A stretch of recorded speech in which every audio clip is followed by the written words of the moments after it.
नाजरीन, cyber crimes की इस्तेलाह तो आपने सुनी होगी या हो सकता है आप में से बहुत सारे लोग इससे मुतासर भी हुए हों।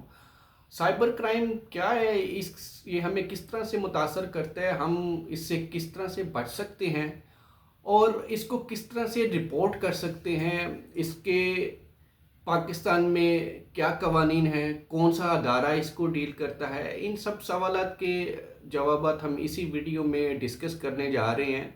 वीडियो को गौर से देखिएगा, लाइक कीजिएगा, सब्सक्राइब करें और अगर आपके कोई क्वेश्चंस हों तो वो हमें कमेंट सेक्शन में ज़रूर पूछें।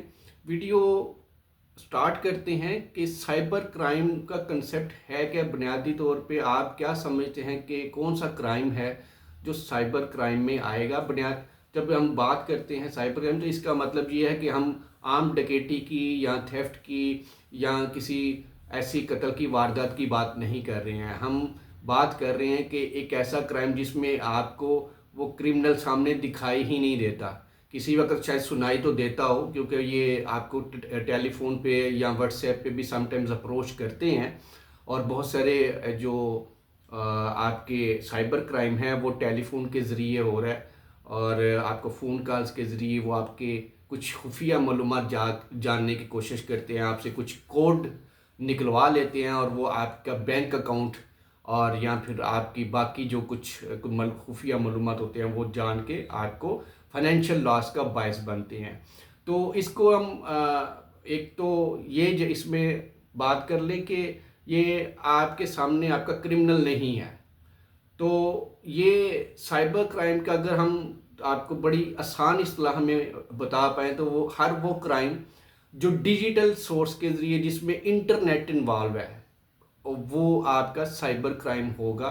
उसमें आपका मोबाइल आ जाता है, आपका ये जो फेसबुक सोशल मीडिया है यहाँ पे आप लोगों के साथ मुख्तलिफ तरीके से वारदात की जाती हैं जिनका आपको पता भी नहीं चलता। और फिर फ़ोन कॉल्स के ज़रिए आजकल जो है बहुत ज़्यादा जो है साइबर क्राइम्स की वारदातें हो रही हैं। तो अब मामला ये है कि आप इसको रिपोर्ट कैसे करें, आप इससे बच कैसे सकते हैं। देखिए, किसी भी क्राइम से बचना जो है वो आप उसके प्रिकॉशंस लें तो शायद आप उससे बच पाएँ। बाकी जब एक इंसिडेंट जब तक होता नहीं है ज़ाहिर है उस वक्त तक हम उसको क्राइम कहते भी नहीं हैं। तो जब तक एक एक्शन लिया जाता है, मामला हो जाता है तो फिर ही वो क्राइम कहलाता है। उससे पहले आप यही है कि उससे बचने की तदबीर कर सकते हैं। तो बचने की जो तदबीर हैं जहाँ फिर वो ऐसे मामलात हैं कि जो आप वो कर लें तो आप अपने आप को या अपने प्यारों को या अपने माल दौलत को ज़ाया होने से या इन जराइम पेशा लोगों के हाथ जाने से बचा सकते हैं। उसके लिए ये किस्म का पब्लिक सर्विस मैसेज भी है इस वीडियो के ज़रिए कि आप अपनी किसी भी किस्म की मालूमात खुदा के लिए टेलीफोन पे किसी को नहीं दें। आप बेशक वो जितना भी कहे कि भाई मैं फ़लाँ बात कर रहा हूँ, लेकिन इस यहाँ ये समझने की बात है कि वो इतने जेन्युइन तरीके से आपको स्पैम कर रहे होते हैं कि आप आइडिया नहीं लगा पाते कि ये हमारे साथ अभी थोड़ी देर बाद ये जो बंदा बात कर रहा है क्या गेम डालने वाला है। वो आपको ऐसे जेन्युइन तरीके से आपकी मालूमात आपसे वो ले लेते हैं और वो मालूमात मिसयूज़ करके तो आपके अकाउंट्स तक रसाई हासिल कर लेते हैं और फिर वो कुछ ही सेकंड्स में वो आपका बैंक है या वो आपका ये ऐप्स हैं जिसमें जैज़ कैश है, जो इजी पैसा है, इसके अलावा और कोई माइक्रो फाइनेंस की ऐप्स हैं या फिर आपके जो बाकी बैंक अकाउंट्स हैं वहाँ तक रसाई हासिल करके तो वो सारा ड्रेन कर लेते हैं और आपको पता भी नहीं चलता। आपने जाने अनजाने में उनको अपना ओटीपी या वो कोई आपको कहते हैं जी कि ये आपको हमने कोड भेजा है, ये इसको आपने एंटर करना है तो आपकी ये चीज़ ये वहाँ पे पहुँच जाएगी।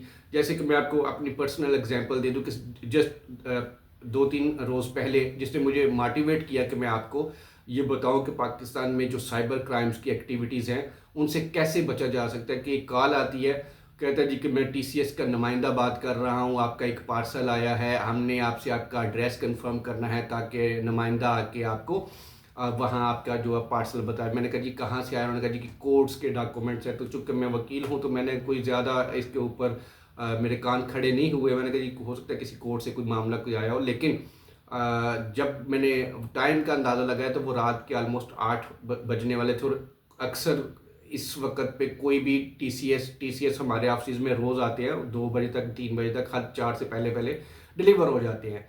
तो एक तो टाइम ने मुझे अलर्ट कर दिया, दूसरा जैसे ही उसने कहा जी कि आपका ड्रेस कंफर्म करने के लिए हमने आपको एक कोड भेजा है, वो आपने अपने व्हाट्सएप पे एंटर करना है तो आपका पार्सल आपको पहुंच जाएगा। तो मुझे फौरी जो है वो कंफर्म हो गया कि टीसीएस वाले इस तरह का कोई एड्रेस कंफर्मेशन इस मेथड से नहीं करते हैं। तो ये तो होगी उनके एंड पे बात को उन्होंने एक वारदात डालने की कोशिश की और मैंने उसे आइडेंटिफाई कर लिया, तो वो फौरी तौर पे फ़ोन अपना बंद करके भाग गया। लेकिन मैंने उस नंबर को रिपोर्ट किया, जो कि आपकी ज़िम्मेदारी है कि आप हर ऐसी आने वाली कॉल को रिपोर्ट करें, चाहे कोई एक्शन लिया जाए या ना लिया जाए, लेकिन कम से कम आप अपनी ज़िम्मेदारी पूरे करें। मैंने वो नंबर जिससे मुझे कॉल आई, मैंने एफआईए की वेबसाइट पे जाके वहाँ एक अब इन्होंने अदारा बनाया है जिसको हम कहते हैं national response centre for cyber crime, वहाँ पे मैंने उसको रिपोर्ट कर दिया। आई नो कि शायद उसके ऊपर कोई एक्शन नहीं होगा क्योंकि उनके पास रोज़ाना की बुनियाद पे ऐसी सैकड़ों कंप्लेंट्स जा रही होती है, लेकिन वो उसको डील नहीं करवाते क्योंकि अमला थोड़ा, मैं उन मामला में नहीं जाऊंगा कि एफआईए वाले क्या करते हैं। लेकिन जो इसमें हमारा एक ये भी सवाल था कि साइबर क्राइम को हमारे यहाँ डील को करते हैं, तो मोस्टली जो साइबर क्राइम की एक्टिविटीज़ हैं वो हमारे यहाँ फेडरल इन्वेस्टिगेशन एजेंसी है वो इसको डील करती है। तो चूँकि उनके पास मैन पावर का और सोर्सेज का इशू है, इसलिए वो हर किसी की जो कंप्लेन है उसको डील नहीं कर पाते, उसको अटेंड नहीं कर पाते, इसलिए आपको कोई रेमेडी मिलती नहीं है। लेकिन रिपोर्ट ज़रूर करें, और बचने का सबसे जो मेन मैकेनिज़्म है वो यही है कि आप अपनी इतलात, अपनी मालूमात किसी को through message, call, email, social media पे कतई शेयर नहीं करें। कोई मांगे भी तो उसको शट अप कॉल दें। तो जो इससे मुतल्लिका हमारे कंट्री में लॉ है उसको हम पीको लॉ बोलते हैं, जो कि 2016 का एक वो बनाया गया एनेक्टमेंट है। पाकिस्तान इलेक्ट्रॉनिक कंट्रोल जो है वो एक्ट यानी कहलाता है। तो पीका के तहत जो है वो इसके मामला जो है साइबर क्राइम्स के डील होते हैं। अब आखिर पे से ये सवाल आता है कि साइबर क्राइम्स की कितनी कैटेगरीज हैं, तो मैं आपको कैटेगरीज बता देता हूँ, वीडियो बहुत लेंथी ना हो, उनकी डिटेल में अगली वीडियो में हम जाएंगे। लेकिन मैं आपको जो कैटेगरी कम अज़ कम पाकिस्तान में रिकगनाइज्ड है, आलमोस्ट यही ग्लोबली भी यही तरीक़ाकार है, क्योंकि इंटरनेट पे जो लोग ऑपरेट कर रहे हैं वो एक ही किस्म के मैकेनिज़्म से ऑपरेट कर रहे हैं। तो उसमें हैकिंग आ जाती है, आइडेंटिटी थेफ्ट है, साइबर बुलिंग है, साइबर स्टॉकिंग है, फिनंशियल फ्रॉड जो मैंने आपको कुछ बताए भी हैं कि वो किस तरह से आपके जो है वो फिनांस को थेफ्ट कर लेते हैं, डिजिटल पायरेसी है, और कंप्यूटर वायरस एंड वॉर्म्स हैं कि वो मुख्तलिफ तरीके से आपके डाटा को हैक कर लिया जाता है या उसको डिस्ट्रॉय कर दिया जाता है। उसके बाद मलिशियस सॉफ्टवेयर हैं, इंटेलेक्चुअल प्रॉपर्टी राइट्स की वायलेशन भी साइबर क्राइम में ही आती है, और मनी लॉन्ड्रिंग है, और फिर इलेक्ट्रॉनिक टेररिज्म, वेंडलिज्म और एक्सटॉर्शन जो कि हमारे कच्चे के इलाके में बहुत हो रहा है। तो उसके ऊपर भी जब मैं इन कैटेगरीज की डिटेल में आऊँगा तो फिर मैं बताऊँगा कि ये एक्सटॉर्शन थ्रू साइबर किस तरह से होता है। तो होपफुली कि मैंने आपको इसका एक जनरल कंसेप्ट और इसको रिपोर्ट करने का तरीका, इसका मतलब का लॉ और इससे बचने की तदाबीर, और जो आप बाकी लोगों को भी ये शेयर करें कि खुदारा इससे बचने की जितनी कोशिश, क्योंकि इसका कोई सदेबाब नहीं है। एक दफ़ा आपके साथ हो गया, आप इसका कुछ नहीं कर सकते क्योंकि आपका क्रिमिनल आपके सामने नहीं है, आप जानती नहीं है कि ये कि कौन गेम डाल गया, कौन आपके साथ ये है हाथ कर गया। तो खुदारा बचे और अपने प्यारों को भी बचाए, अपना बहुत सा ख्याल रखिए। मिलते हैं अगली वीडियो में इसकी कैटेगरीज के साथ, तब तक के लिए अल्लाह हाफिज़, अस्सलाम वालेकुम।